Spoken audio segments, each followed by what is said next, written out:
All right, everyone. Hello. So I'm looking at a camera right now. A lot of you are just listening through your ears on iTunes or Spotify or all the fun things. But we also do have a YouTube channel. If you do not know, go look up Shameless Sex. You can actually see a video where right now we are on a bed. Layla Martin. Very sexy bed with velvet. Office bed. Office bed. April and I will be sleeping it together later. Yes, we will. Yes, so go check out YouTube. We also have clips on our Instagram, so you can actually see the video footage of this. But we are really happy to be here with Layla Martin to talk all about how to have the best sex of your life. I was actually talking to your housemate. She's like, "What are you talking about?" It's like how to have the best sex. Right? She's like, "Fuck when yes." is that airing? Yeah. What does that mean? Like, what are we doing? So what's going on? So we always start with the same prompt. You've been on our show before, but we'll just go with that same prompt again. If you can kind of tell your story about how you got to where you are today in the field of sexuality. Yes. So I grew up Catholic, and my father was sexually abusive. So I was super contracted around sexuality.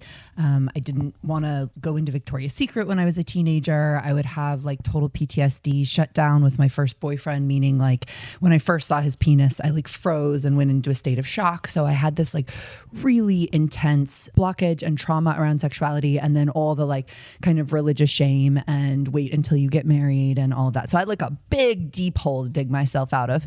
And for whatever reason, who knows why, when I was 14, I found a trip in the back of the New York Times going to Tibet, India, Nepal. And I told my mom and my stepdad, I was like, please, oh God, you have to send me to Asia. And like, God bless them. They were like, all right, if you do well in school, like you can go. So I went to Tibet, Nepal, and Thailand on that trip and ended up kind of learning about Asian religion, meditation, all of that. I went to Stanford, started studying human sexuality, had an interest in like radical sex education. I was like, we're going to reach the teenagers and everyone's going to learn about how sacred their bodies are, and it's going to be so amazing. And as I was at Stanford, I was kind of sitting there being like, wow, I'm carrying all this trauma and all this pain and all this contraction, and nothing I'm learning in these classes, which were very medical, you know, like what's the average age that you first have sex, and like what's pregnancy like, and all of that. STDs and STIs. I learned so much about STDs, like all about herpes, everything, right? Like so much about viruses, and I did not learn how to fuck. And I was like, wait, why am I sitting in this ergonomically uncomfortable chair staring at a screen when like my pussy wants to know how to be alive? Yeah. So I was like, all right, one-way ticket back to Asia, and like I am going to go learn and study. And I went to look for classical tantra, which is a spiritual path to enlightenment, and neo-tantra, which uses a lot of the techniques of tantra to have like the most ecstatic, most epic sex. So I lived in the jungle on and off for 10 years doing these deep, powerful studies, and was like, someone was like, you should put your work online. And I was like, that's a great idea. And then so I started putting my work online, and it's just grown and grown and grown. And so, yeah, I've been studying tantra for 20 years and teaching about sexuality for 15. Yeah. Your story, because she's told it before the first time you were on, I love it. But someone found you and they're like, you don't belong here, and kind of brought you into that situation, right? And you were like, oh my God, it was the Israeli, I remember an Israeli, right? Some drug dealer? Yeah. Yes, the Israeli drug dealer. Listen to her other episode, because she has a beautiful story, and the moon and the full moon parties. You're like, ooch, ooch. Oh yeah. So yeah, you have an incredible story. It was one of those moments, I think most of us have had it, where I like went to go like seek something amazing, and then I'm like standing at this rave like with a bunch of people on drugs, just being like, what am I doing? And someone was like, you don't belong here, later the next morning. And I was like, please save me. And she did, bless her. That's the right people at the right time. And so this topic is for everyone out there. No matter what genitals you're rocking, if you want to have the best sex of your life, tune in right now. But before we start talking about that, why do you believe people may not be having the best sex of their lives? And maybe they've never had the amazing sex that they want. Why do you believe that is? Yeah, I want you to imagine like if we wanted to play tennis, but before we ever played tennis, someone like scared the shit out of us about tennis and told us that there were like all these horrible things that might happen to us if we were like excellent tennis players. And if we went pro, we were going to like end up pregnant or dead or like there are balls flying at your head. Slut shamed, you know, and then that we'd, you know, get all these like viruses, right? And then maybe even end up in hell if we actually played tennis. Yeah. Makes you really want to play tennis. Right? Yeah. And then instead of anybody like instructing us and telling us exactly what to do and how to do the best thing. They just showed us a bunch of videos online of people doing the wrong things or things that aren't necessarily satisfying. And then we're like, please go play tennis and have the most epic tennis career of your life. Do you know how fucked up people would be on tennis? And then they'd be like missing balls and crying on the court and being like, what's wrong with me? And why can't I play with my partner? I can't even hit the ball over the fucking net, right? And then they do something that they saw on tennis porn and it wouldn't work out. And the whole thing would just downward spiral. So it's like, I don't know. Why aren't we having the best sex of our life? Let's figure it out. It makes perfect sense, actually. I totally understand with this tennis analogy. Me too. And if you are good at tennis, good for you. Also, something that most of us don't realize is all those messages about sexuality affect our nervous system and physiology. So it's kind of like, oh yeah, like I didn't have the best sex ed, or like maybe I had a scary sex ed, or like didn't really grow up religious, but we grew up with all these messages, right? As women, we got really strong messages around like, don't be that slutty, be a really good girl, and also be like a super hoe, and somehow like figure that out. Yeah. What the fuck? How do you work with that? Oh my God. Yeah. And I know that penis owners have their own thing. You know, there's like this in between. If you don't be like the creepy, rapey guy, and you also don't want to be the like, you know, non-sexual, like, or, you know, or like effeminate, you know, there's all these different labels and things too. But it's such a confusing thing to figure out. Well, for a lot of guys, it's like shame over having a boner, right? When you're like in the 8th grade dance, and like this feeling of like being rejected, and that like every woman should want you and you should know how to give an orgasm at exactly the right time. It's like so much pressure, so much intensity. Like your manhood is on the line every single time you go to have sex. And that creates such a level of stress in the nervous system. And the thing that people don't realize is all those stories don't just magically go away. When you go to have sex, you might not be consciously thinking of them, but what happens is your body actually contracts, shuts down. You either go a little bit numb, and then you're in your head being like, oh, am I going fast enough? Am I going to have a good enough orgasm? Do I look okay? Or you're like in fantasy and like trying to be super goal oriented. And what this does is it pushes us out of the part of our nervous system where the best sex happens, which is sensational, rich, it's embodied, it's connected, and puts us into our heads because we're trying to have the best sex ever, but it's like trying to play tennis really hard, right? Like shit ain't gonna work. Yeah, totally. Oh my God. I won't even go into I was going to say something actually inappropriate about tennis, but I won't do that. But there's a listener here that would be like, why are you denying us your inappropriateness around tennis? It has to do with children, so I'm not going to talk about that. Okay. Well, keep on topic here. Let's talk about the best sex ever. We were going to do a lot of tools and things. You know, we're going to share tools and tips. Inappropriate. This is for 18 and up crowd. But so we want to talk about... Let's talk about shady tennis. Yeah, shady tennis. Okay, so no, but we're going to talk about... We'll do tools and tips in a little bit because our listeners love all the tools and tips. But what does the best sex look like? And I'm sure it's not just one thing, but what's your idea of like the best sex ever when you actually are having that in your life? Yes.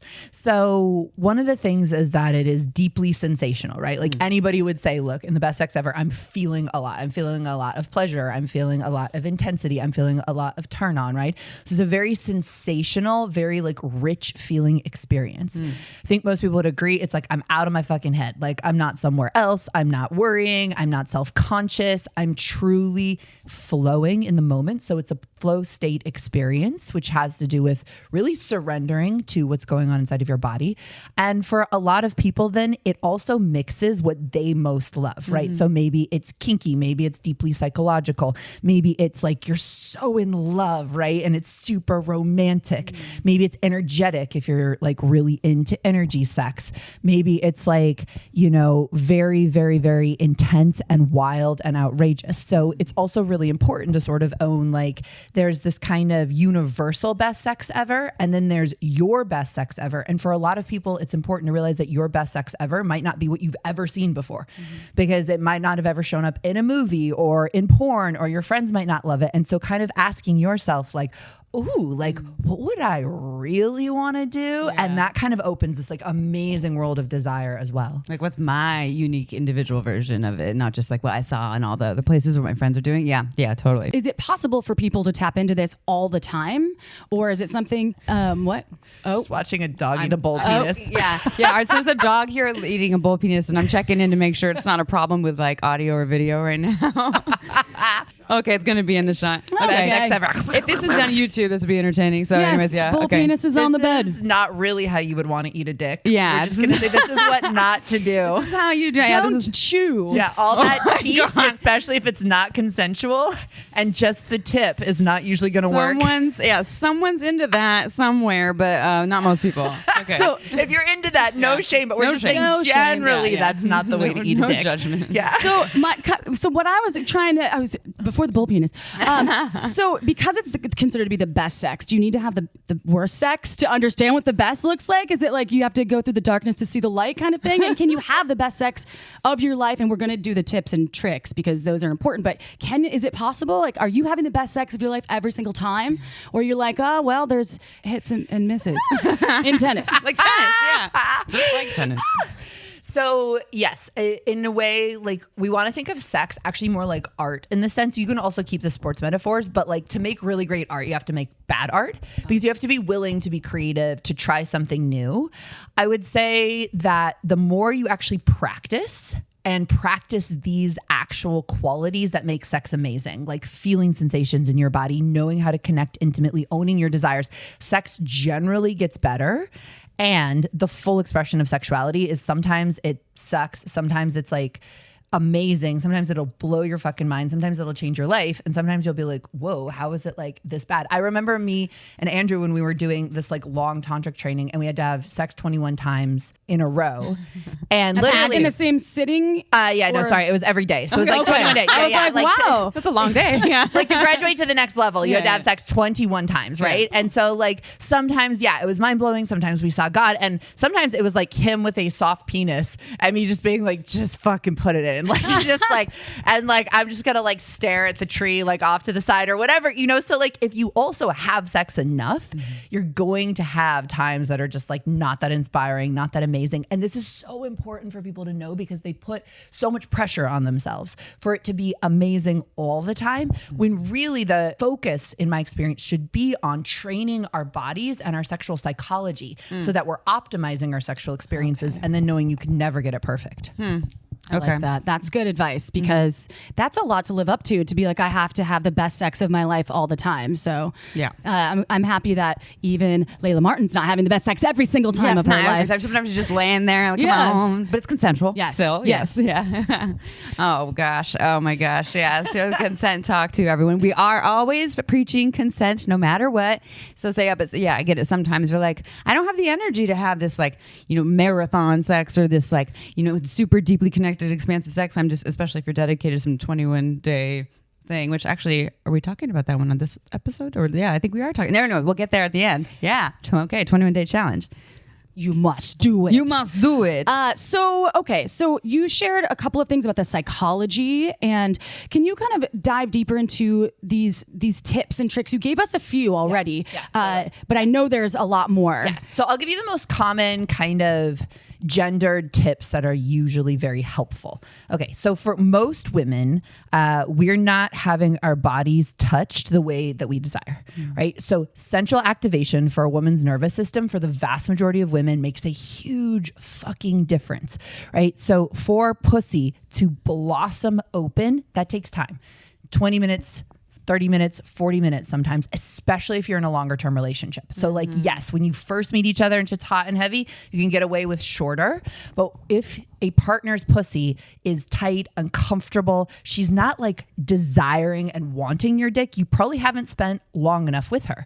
And so again, that's something where we see porn and it's just like, oh, wow, okay, you're open just at the sight of his hard dick, And it's like, this is not usually realistic. So really working to centrally open a woman's body and to connect with her. So a lot of women would say, it is horrible when my lover is not present with me. Like my lover's checked out. I feel like my body's a machine. I feel like, he or she or they are thinking of someone else. They're somewhere else. They're in fantasy land. Like these things make a really big difference to the quality and connection of sex. Like no one really wants to be having sex with someone who's not there.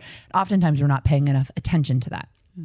Then really knowing what generally women like, and then what your specific woman likes, right? Which is very, very, very important. So most women, yes, the external clitoris, called the like gland of the clitoris, is very, very, very sensitive, very erotic. It has 8,000 nerve endings. That really absolutely turns a woman on.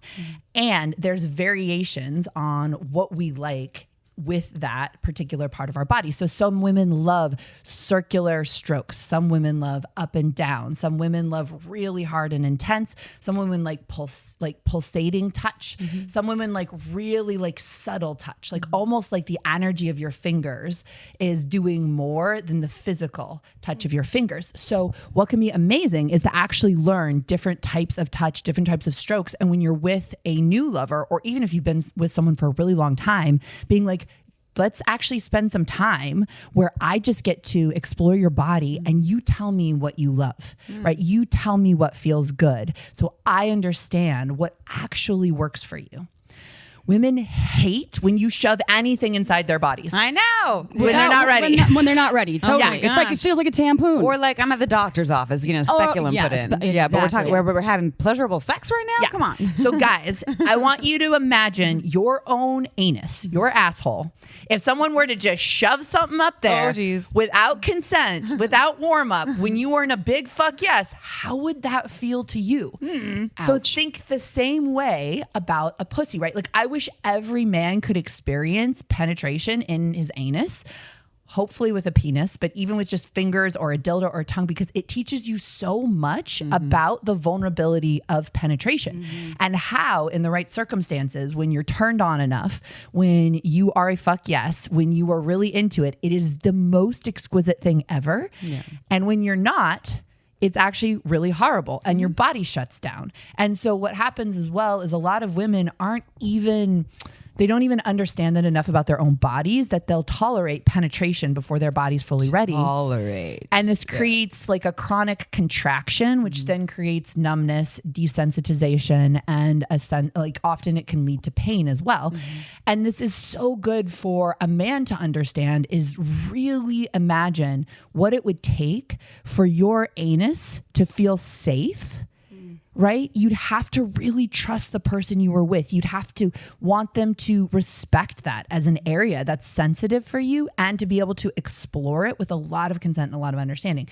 Most women are not getting that level of attentiveness and care to their pussy, whether it's penetration with a finger, penetration with a penis, penetration with a dildo. So for all of us to take like a big step back and be like, wow, before I even think about what I'm doing to this pussy, have I made her feel safe? Have I made her feel trust that I am attuned and connected? And then what you do on top of that makes all that, like it's so much more exquisite and beautiful and delicious on top of that. Then having like a different, like lots of different ways that you can turn pussy on is amazing. So yes, you can, do circles on the clitoris, you can lick the clitoris, and understanding penetration of pussy feels so delicious in the right circumstances. So exploring the G-spot with 2 or 3 fingers, right? And a lot of women prefer much slower penetration with fingers than they're receiving. So like it's usually not the highest female desire. Every once in a while, yes. So again, you have to really know That's your when audience. they're like, fuck my pussy with your fingers right now, though. Yes, Or like, exactly. Or put a cock in me. I love Get that. there. Like it's But so we heightened. get there though. You're Right. like at when that it's super point. heightened, I'm like, I just want a cock in Yes. me. Yeah. That's hot. So it's all about the buildup. And so oftentimes people aren't giving enough of that They buildup. just go right to that point. Right, right. exactly. Exactly. And that's when it's not attractive. And then there's a lot of confusion as well in people, because for, let's say, a lot of men, they start to think like, oh, women don't want wild, intense, hard sex, right? Or they don't want to be choked or whatever, where it's like oftentimes because a woman has had things done to her that weren't consensual or before she was ready, it's like the things that she wants unfold and unlock when she is being treated with deep respect and has the time to open and then desire them. So it's really important to understand like the context of when something feels really good to a pussy or to a cervix or to a throat and when it doesn't. The safety thing. It always is the trust and safety. Yeah, and Always. it leads to relaxation. Yeah, I have moments where someone will be going down on me and my body's just like a full no, clenched. It's ticklish, squeamish because the buildup isn't there. My body's not ready. And also I have a history of the first couple of people I had sex with never went down on me. So that's always been like a lifelong receiving barrier because that kind of like that old program is still hanging out. And then I'll have times where I feel so safe, secure, turned on. I'm like fucking the shit out of that face. But it's based on those other factors. It's the connection, it's the relaxation, it's safety, it's the words. I'm an energetic when it comes to sex more so. And then my pussy can become alive. But if, mouth tries to go there beforehand or fingers try to touch, my body's just like, clamps down and is not available. And it really takes me to communicate that and advocate for it, obviously, but also for a partner to be paying attention to my body. But here's one thing I want to talk about or ask you about. I think a lot of people have been trained to be performers, especially vulva owning individuals, especially female identified folks. But I think penis owners too, where even though someone's touching the pussy, they might still be making a sound like it sounds good. And so I don't wonder what you think about that and like advice to folks who, I think I'll just speak for myself. That's something I definitely used to do. And I think I still catch myself at times doing that. I'm like, oh, actually you're making it sound like this is really pleasurable and you're not advocating for the fact that you're actually needing a little slower or something. What do you think about that one? Yeah. So I see it and experience it both ways. So one of the things that one of my lovers said to me recently that was so amazing was he was like, I feel like you auto-tune for my performance. Shout out to T-Pain for auto-tune. And what he meant by that was like, I was doing my part to experience the most amazing pleasure and have the best time ever. So I wasn't sitting there being like, are you touching me exactly the right way? Is this exactly what I want? Like, are you the best lover ever? I was like, holy shit, this feels amazing, right? But it was true. Yeah. And so there's one part of us as lovers being like, can we show up as this like encouraging, celebratory, like I'm going to find the most pleasure out of this, the most connection out of this, the most beauty out of this. And be really honest about what works for my body and what doesn't, and advocate for what I desire, what actually is going to make me feel amazing. And I will say that this is very, very hard for, as you said, vulva owners a lot of the time to actually own, like, I desire this, I want it this way, I want it like that. So as well, part of having the best sex ever is also, again, making it safe for your partner to be able to ask you for something different. Or to say no or so. Yeah, totally. Even Andrew, after like years and years and years, if I would ask for something different, he'd like wilt a little bit as a flower, and be like, oh, and even I you maybe you're like, maybe is it safe for me to ask that or to speak my truth a little bit? And I guess so it's not like shaming the person for wilting, but you probably felt that, and then now you're trying not to act on that. I totally did. Even like a few weeks ago, like I was like going down on a guy and he was like, oh, can you like use 2 hands instead of 1? And I was like, little bit wilty. And I was like, wait, no, I got this 2 hands coming right up. I'm not wrong or valid bad. point though, because you feel like you're doing something wrong or not right. You're not doing it right. And then, but that is just feedback. And if they say it in a way that's more gentle, I was just thinking about this, creating buzzwords. If you are in partnership, buzz sentences. So you can sort of relay that in your brain. Like, you're safe. You can unleash yourself right now, or know what your partner likes to hear, and then have those. I emotionally sometimes won't feel safe even though I'm with a person that I've been with for a long time, because I'm so in my fucking head and I'm like, I can't get out of my head. If they had some buzzwords like, April, I love you, and you can be here and be present, my pussy would probably automatically just open right up. What was the one we just heard from Kenneth play? You can relax. You don't need to manage anything. I got this. Yes. Yeah. That's his app. That was aftercare. Yeah. That would be perfect. But even like when someone's going down on me or receiving, they're like, you just relax. You don't need to do anything. I'm just happy to have my mouth on your pussy, my fingers. And even if you don't want it there, like, tell me what you want. Like, can you do my laundry after this? Yeah. And then, can you do my laundry? Yeah. Whatever you need. Sure. Sold. Oh my gosh. I think that's genius. So I don't know. I thought about that. And you probably have some suggestions for people when you are doing your coursework with them. But my question about so this foreplay. So we're going to talk about oral and hands, right? You just talked about hands. That's why. And the 2-handed pepper grinder that this human wanted on himself. So, which is cool. So what kind of suggestions do you have for warming up your partner, and I'm assuming we're speaking to vulva owners, but I think you can probably flip this in multiple ways. Yeah, I was going to talk about penis owners too. Okay, yeah. Well, Okay, it works cool. for them, yes. Yeah. So how can they use their hands or fingers or toes?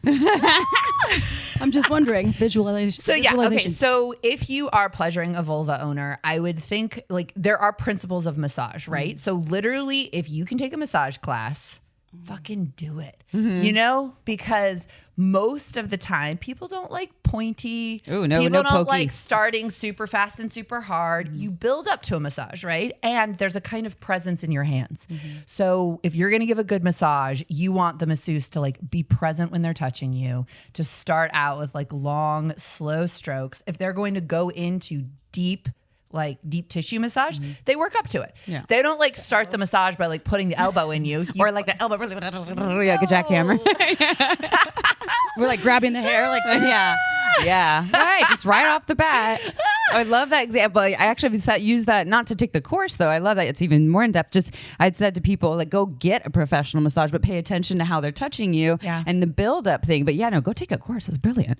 I need to take a trim course. the nails. Yeah. Trim the nails. That's Yeah, sometimes yeah. the hangers that can hurt the pussy. the That's hangers. happened, especially if you're inserting, but even externally sometimes the nails, if you have the, I always talk about this because it is important. I've been scratched before anally and then vaginally where I'm like, you gotta go trim that nail. I call it the lesbian nails. I don't have them right now because my nails all fell off, but these ones are all super long and these ones are super short. That's the ones you use. Yeah, you're like these are the. I've had these my are for lesbian penetration friends, a ones. couple of them be like, you have great lesbian nails. And I'm like, thank you. That's such a nice It compliment. is. I'm like, these are my straight nails. Yeah. And these are my gay nails. I love that. Or your for anal too. You know. Yes, totally. Yeah, and that's a universal orifice. Everyone that goes out. Everyone got one of those. So one of the things, like if I'm gonna like break it really down, right? Like think of like massaging inner thighs.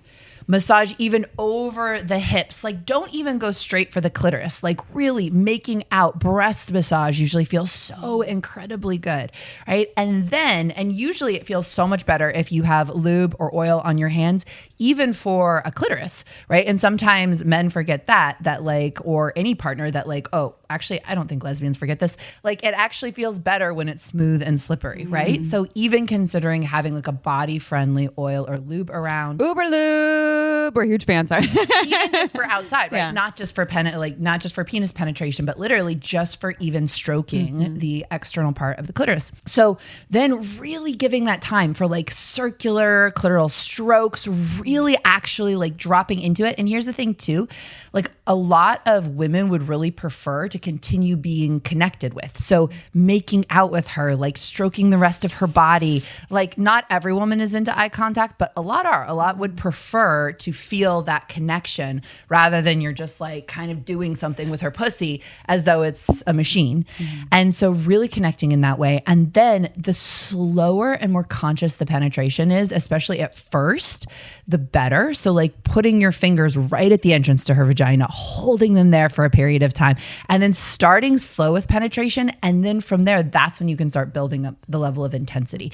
But way too many men especially are going too hard, too fast, too soon. Instead of the deeper you allow her to open, the more excited she's going to be for deep penetration, wild sex, more openness. This is like opening a woman into her wild, which is so The important. vulva hug. I Oh, love yeah, a the vulva pussy- hug was it with Midori the hand. called it? Yeah, the no, pussy hug. I thought it was or I think it's Midori. okay, I thought it was Dolly as well. It mentioned a vulva hug. Midori did it years ago, but Okay. people now talk about it. She would I call love it the pussy it hug. before Yeah. and after because it's sort of just the hands can warm up to the pussy temperature. Yeah. And I love a vulva hug. Yeah, then you're adding to it too. If you're going to put a finger or two, you're doing the same thing. You let it hang out first before you're just like bam, because the body is like, oh yeah, this is a new skin on skin. So why not go slow? And I would imagine once you go inside, be the same thing. Like once you get inside, you probably hang out again because you're touching new tissue. I'm doing the 2 finger here. Everyone, watch the video.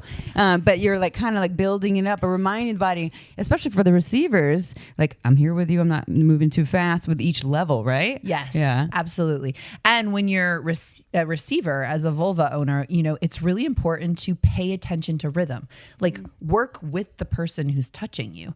be moving your hips, be connecting to the rhythm of kisses, like actually start creating this flow and magnetism and energy that's super powerful. When it comes to touching a penis and the things that really work with hands, again, is really remember, and a lot of men have told me this, that like he actually cares about being connected to as well. And like, it's not just like, oh, I'm going straight for your penis and touching you because that feels good, but literally working up to that, giving him a massage, making out with him, all of that, and really genuinely loving cock. We don't really talk about it that much, but whenever I have asked every man, every chance I get, I'm like, what makes something the best hand job ever, the best blow job ever? Almost unanimously, it's, I could feel that they were really into it. Like that they actually wanted to be there, that it was exciting for them. Right. And I literally get like have orgasms from turning other people on. So you can actually take so much pleasure in giving a hand job, right? Where it's like, I'm so into the hand job that I'm literally starting to like have an energy orgasm myself. Your lover can feel that. And so many men have endured like, oh, you're taking something with your sexuality. Oh, it's just your cock. You can just get off, you know, it's like a, whatever, it's a formula versus like, holy shit, I'm in love with this like precious part of you and giving you pleasure. They feel that and it means the world to them. Get some balls in there too. Got some balls in there too. Get that, those balls. Don't talk about tennis balls. Putting some balls in your mouth. One at a time. I like that approach. Gently, one at a time. Well, and I was going to ask, because we were talking a lot about hands, I was asking about like the mouth thing. So, you know, for me personally, as I was saying, you know, for some of my first experiences, the mouth thing is, it wasn't offered and I didn't know what to ask for it because, you know, I got comprehensive sex ed, but I didn't get like how to ask to get your pussy eaten or that you even deserve that sex ed. And so I have a question about like, for folks who receiving is hard, and I'm going to speak to all bits. So, because I know some penis owners where receiving is really hard for them to just like relax and receive with a mouth on their cock, or for a pussy owner as well. You know, what advice do you have for someone where that's a really challenging thing? So you're showing up there and like, I just really want to pleasure your pussy or cock, but they're like, but I need to do something, or I'm not worthy of this, or, you know, like what advice do you have for those folks? Yes. So for that is breathe, like really breathe through those feelings, deepen your breath. I know it's like a cliche, but it works so well because all of that is amplified energy in your mind. And your dorsolateral prefrontal cortex starts going and like thinking a lot because that's the way that we protect ourselves. So in sex, whenever you find your mind going into overdrive, whether it's overdrive to fantasize, overdrive, worrying about yourself, thinking about what's going on, having any kind of concern, breathing is the easiest technique to literally switch the way that your brain is operating from being in judgment and critical thinking and being basically in your head, right?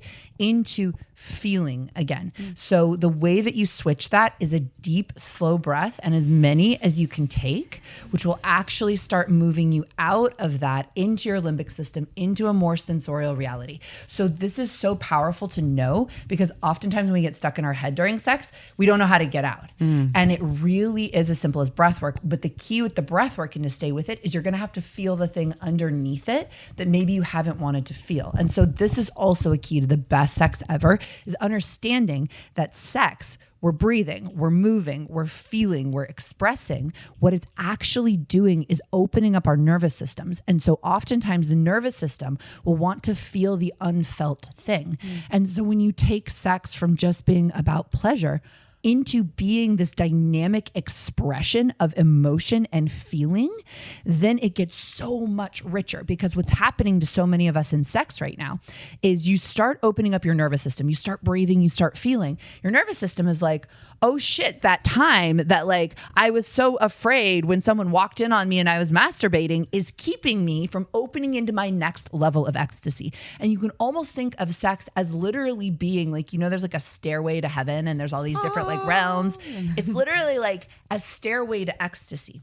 But the way that you get to each step is to actually express the feeling that's emerging and what's most alive for you in the moment. Because so many of us have so many stories about what's appropriate sexually. We're like, no, I will only feel pleasure or I must only come in this way. What happens is we actually block our nervous systems from going to the next level of ecstasy. So it's like you almost have to like, I think of it as like is kind of a weird thing to say, but like you have to like pay the price of admission, which is to have the courage to feel what you're feeling. And so sometimes that looks like crying. Sometimes that looks like feeling like some sort of underlying shame that's making you feel all this pressure and putting you into your head. When you breathe through it and feel it, what happens is your nervous system releases the blockage that's sitting on top inside of your nervous system, and you actually release additional energy, additional sensation, and additional feeling. What happens when you're having sex is that unlocks more energy and more ecstasy. So then you're breathing, you're feeling, you have this like play and pleasure, and it's really deep. And then the next thing will arise. So here's the thing. If you're willing to play with that, oh, now I feel kind of angry, or now I feel like I want to try this kinky thing, or now I feel like I want to flip over into this position. If you follow your instinct, you'll get to the next layer of ecstasy. And so this sex is actually inviting us to listen so deeply, to become our full selves, to be fully expressed. And we've been so heavily trained in society that A, that's not okay, period. But B, in sex, it should be so performance-based, right? It should look like X, Y, and Z. That actually blocks the stairway to ecstasy. When we are like, oh, I have to perform, it has to look like this, I have to only feel pleasure, we're like sitting on that first rung and we can't grab it for some reason. And that's why so many people often feel so frustrated in sexuality, because literally you can intuitively feel that your body wants to open into more ecstasy and into more pleasure, but you like can't find the fucking key to the doorway to get to the next level, because no one's ever told us that the key to that is to feel what you are feeling without exception and to allow it to flow through you. And if we understood sex as more this portal of full human expression, then we would actually be able to ascend these layers of ecstasy rather than getting trapped in our heads. Sounds deeply healing too. I just, the audible parts of sex are my favorite parts. And I could honestly turn on a porn. I do watch porn for entertainment, not for education. And so I can turn and just have a black screen and have the audio. And that is so hot when both people are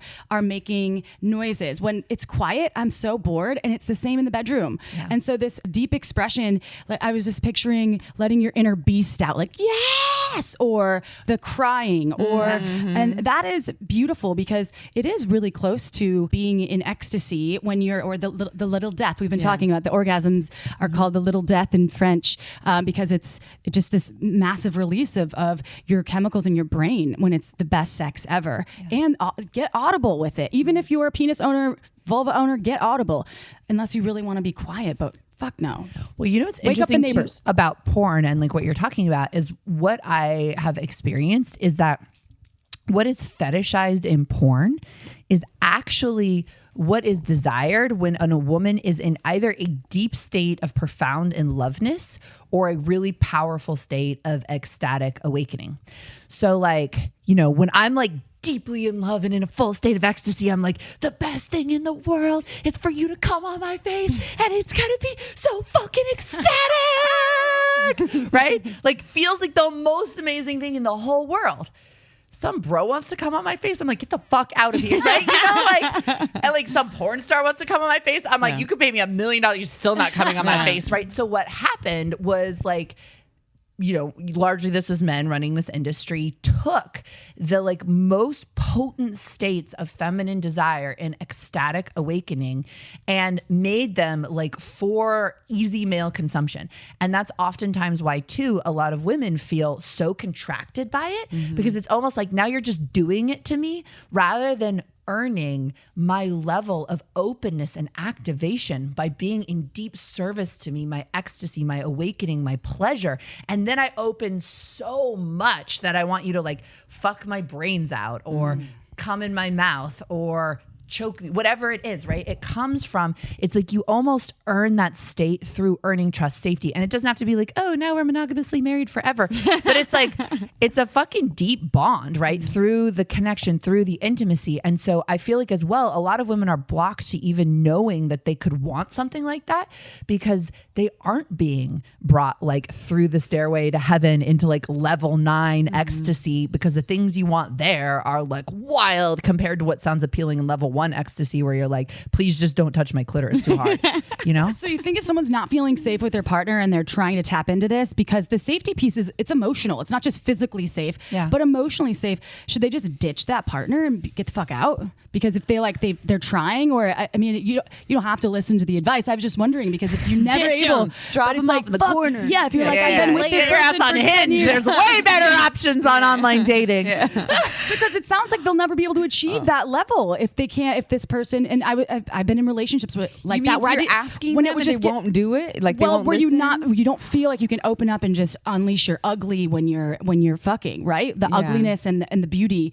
And if you feel like that uncomfortable, like if I was in a relationship with Drake, the artist, I probably wouldn't want to get really ugly in front of him. I'd be all because you're intimidated. Yes. What if he was like, babe, I just want to see all of you. Like I want to see. Then it'd be all awesome. Parts of, But I don't know if I could I ask want to it be for like, it. shit, I got to show my whole self to Drake. Holy shit, come in my face. Yeah. Drake, if you're listening, DM me. Yes. Yeah. He's like, I want all the crygasms. I want the screaming. I want your anger. I want your rage. I want your juices. And you'd be like, fuck yes. I just know I have friends that they would be like, I can never get that ugly in front of my man, or I know I can name four why the word is people ugly. right now. I'm just using ugly as a state because that's when I know. Well, crying, even at the ugly cry, we've like changed that right to a power cry, right? Because it's like we actually think of it as like, oh, I'm doing something ugly, and whereas and we have really been coded in that, like a woman's body in a state of ecstatic rapture, which happens when she is in wild states of sex. She's shaking, sweating, like tongues coming shit. out. Yeah,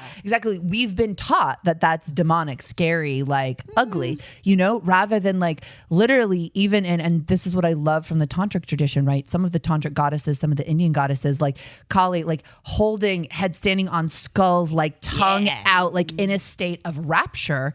And that's considered holy. And if we knew that as a holy state rather than an ugly state, like what could that do for us? Totally. But what you're getting to is a really valid point, right? And I'll even say in my career, like I spent a long time training women to own their own pleasure, their own ecstasy, right? And there is something to that, right? If you're just sitting around waiting for some like, holy heavenly lover to come save you. Drake. Right? Drake. Yeah.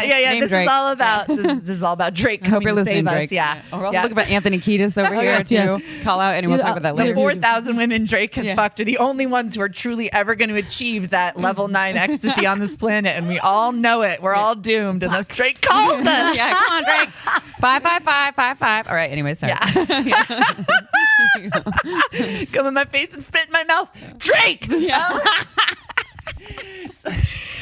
Anyways, like, and there is something deep to this, right? Like learning to own your ecstasy as a feminine identified person, as a woman, however you identify, non-binary, but like, what does it look like to actually claim my pleasure and my ecstasy independent of what my lover is doing? Because there's something empowering around that of like, not going to sit around waiting for like dream lover to show up. And it's been heartbreaking. Like, when I was being asked to do this TV show on Netflix, they were like, we've been talking to so many women in their early 20s who say they can't really orgasm, who say they can't really come. And like doctors and gynecologists are just telling them to find the right lover, like, which is insane.